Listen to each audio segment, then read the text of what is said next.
அஸ்ஸலாமு அலைக்கும். நீங்கள் பிரச்சனையில் இருக்கும்போது அதுதான் முடிவாக இருக்குமோ என்று எண்ணாதீர்கள்.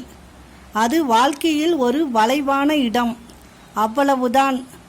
தவறு செய்யாத மனிதனும் இல்லை, தவறு செய்யாதவன் மனிதனும் இல்லை. ஆனால் தவறு என்று தெரிந்தும் அதனை செய்பவன் மனிதனே இல்லை. சிறந்ததை தேடுபவர்கள் தேடிக்கொண்டுதான் இருக்கிறார்கள். கிடைத்ததை சிறந்ததாக்குபவர்கள் சந்தோஷமாக வாழ்ந்து கொண்டுதான் இருக்கிறார்கள். இது உண்மைதானா? பணம் இருந்தால்தான் சிறு தலைவலியை கூட 1000 பேர் விசாரிப்பார்கள். பணம் இல்லை என்றால் இறந்து கிடந்தால் கூட ஒருவரும் கண்டு கொள்ள மாட்டார்கள்.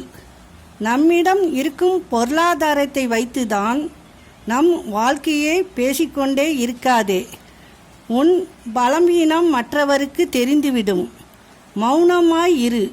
மற்றவர் பலவீனம் உனக்கு தெரிய வரும். அஸ்ஸலாமு அலைக்கும்.